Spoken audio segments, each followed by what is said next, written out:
Can I tell you what's been on my mind? Hey everyone, welcome to the Farm and Pastor's Wife. I'm so glad you're here. Hey, listen, this is probably a surprise video for you because it is me, at least at this time of night. I had not planned on doing this until in the morning, but I'm going to do it now. So this is kind of part 2 of our Easter celebration festivities and so forth. So for you guys, it is the Tuesday after Easter. For me, it is actually Saturday night before Easter morning. Woo, what a glorious morning we got coming in the morning. But I got to get my ham ready. I was not going to fix it till in the morning, but my timing was not working out as far as being at church. My oven does not have a delayed bake. That's one thing I do not like about my oven is I can't put a delayed bake on and then let it start while I'm at church, which when I had that was wonderful. So let's get our ham prepared.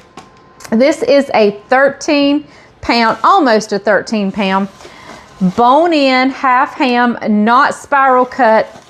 I do not like the spiral cut hams, just don't, sorry. But what I'm going to do is I'm going to score it, and I actually leave the fat on the top. And let me tell you why. One, because you're having a place to score it and something to score it with. And also, all those wonderful juices from this fat area is going to kind of drip down into the ham and just make it good and wonderful. And so I'm actually scoring it kind of on the diagonal.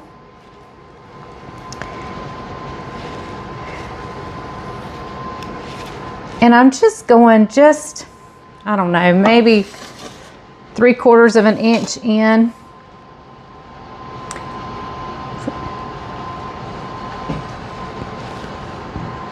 All right, so I scored it that way. Now we're going to turn it around and we're going to score the opposite. We're kind of making little diamonds in here. And go another one in there, another one in there. And it doesn't have to be perfect because this ham is going to taste good. Now this is a fully cooked ham. So basically we're just heating it up, but it takes a while for this cold fella to get heated up. So what we're going to do is we're going to cook it tonight. I'm going to cover it and then we may go ahead and slice it and then just heat it up in the morning. So here's how I do my ham. I don't use, well, let me just say, I don't usually use a store-bought glazed. Have I used a store-bought glazed? Absolutely. Especially when we would buy a spiral ham and I was making it for, you know, not really a special occasion, just a regular meal. I would use the glaze that came in it. But for me, if it's a special meal, I want to do it the way my mama taught me to do it. So these are whole cloves going in, and I'm just kind of sticking them randomly in those score marks around.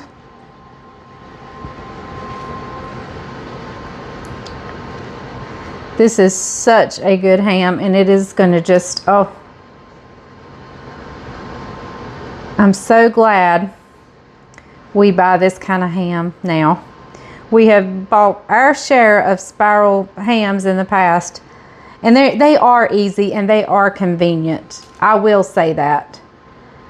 I mean, you can just basically dig right in just as soon as you remove the tin foil. You can just reach in and grab you a piece. It's that easy, that convenient. You don't have to worry about slicing anything, making a mess. I mean, it's super convenient, but I just think these, I don't know if it's a texture thing with me or I don't know. I like these better. So I'm going to finish putting cloves on this, and I'll bring you back when we add the next step and make a little liquid sweet mixture to go on this. So I'll be back in just a second. All right, we're adding the next step, which is some pineapple rings. And I kind of hang them on the cloves the best I can. and just let them sit on the cloves. I do a whole can of pineapple rings, and if I can't get them to hang on the ham, or if for some reason one's torn and it just don't want to hang, I'll just kind of, well, I'll show you. Put one on this side and one on this side. That's where we go. So we have this pineapple juice left. Let me rinse my hands and I'll show you what we're going to do with that pineapple juice. All right, so here I have the can of pineapple juice, and I'm going to take about 1/3 of a cup of brown sugar. I'm not really packing it. You don't even have to measure it. It doesn't have to be exact. I just grabbed some brown sugar. Doesn't matter. Now you can add some cinnamon in this if you wanted. I don't, because you've got the clove flavor already going throughout this ham. And we're gonna have so many flavors, it's not even gonna be funny. So I'm gonna baste this with maybe half of this and save the rest for just a little bit. All right, so as we baste, I'm just taking spoonfuls of this liquid, kind of pouring it over. I'm gonna save this because about halfway through the cooking, I'm going to baste it again. I'm gonna take the tin foil off and we're gonna baste it again. So this is gonna be super good, super delicious, super sweet, super moist. It's gonna be just wonderful. That was a little piece of pineapple. That was like a bonus prize right there. And I always like to let a little bit run down the front.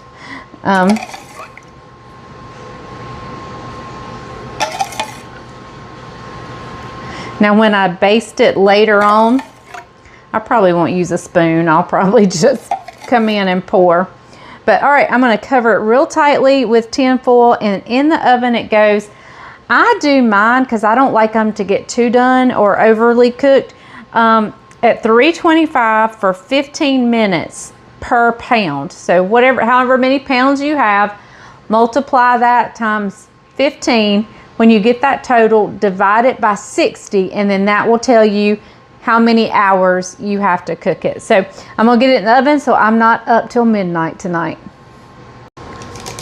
I do put the tin foil on nice and tight because I want to keep all that liquid, all that steam, all that heat in there with it. So I do scrunch the tin foil really tight around it. So, okay guys, I won't see you anymore till, well, it'll be just a second for you, but I'm probably going to bed as soon as this comes out of the oven. So I'll see you in the morning for whatever I do next on my Easter late lunch prep. See you in the morning.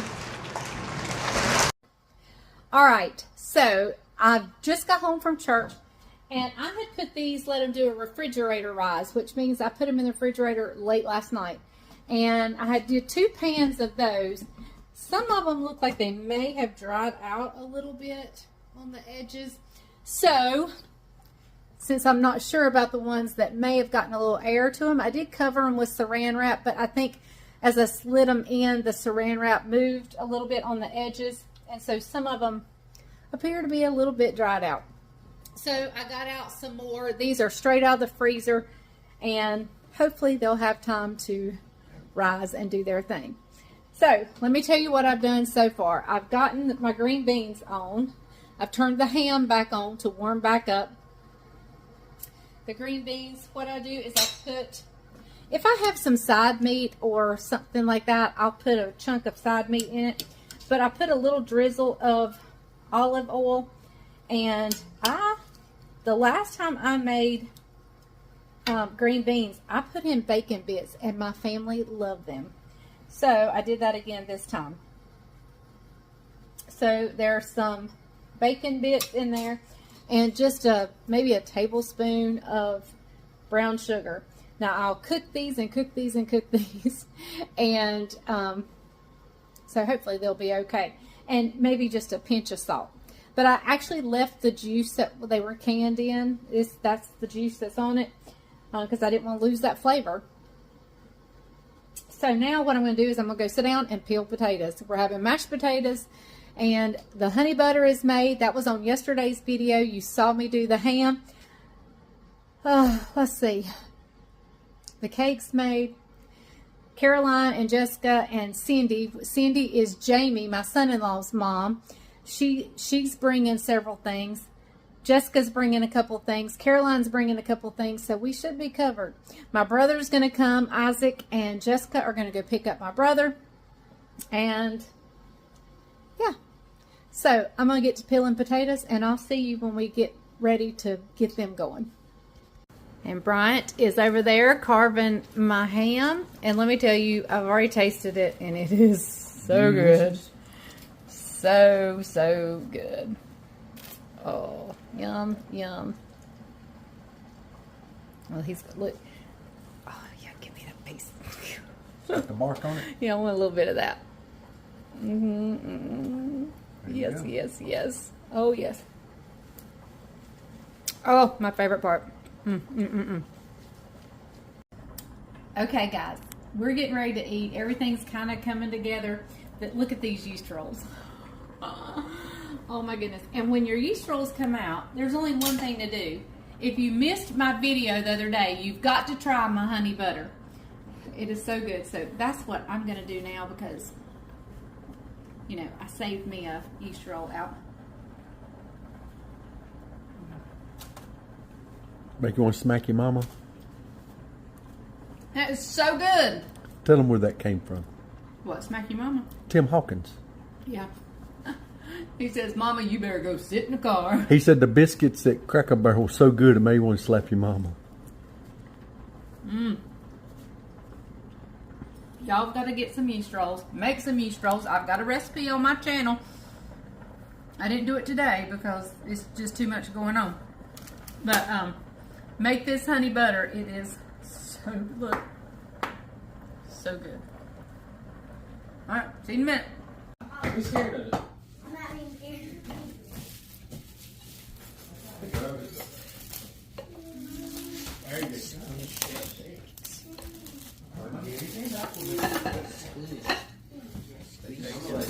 Just made the mac and cheese.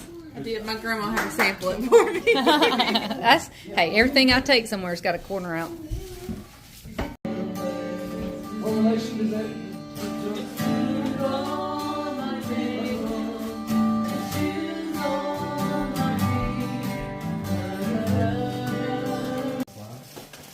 Okay, where's the Drop roll. What's this? A frisbee. Look at go test it out. Let's go test it out. You gonna look at the rest of the stuff? I don't think there were two. Well, we finished up Easter with a nighttime cattle check. So ride with us while we check the cows, and then I'll come back and say goodbye.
This is Copper. She belongs to Jessica.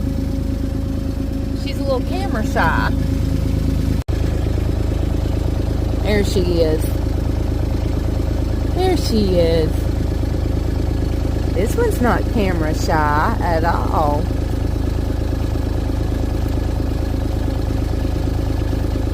Hey, Copper. Hey, Copper. Yeah. They all think we have feed.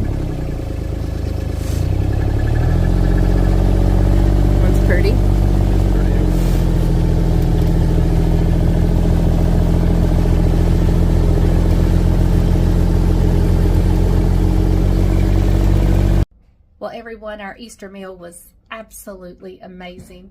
It's a busy day here. I'm going to end the video pretty abruptly right here, but thank you so much for joining us. Stay tuned for some of our pictures from church. Thank you guys for joining us. Remember, if the grease is hot enough, you can fry anything. Bye, y'all.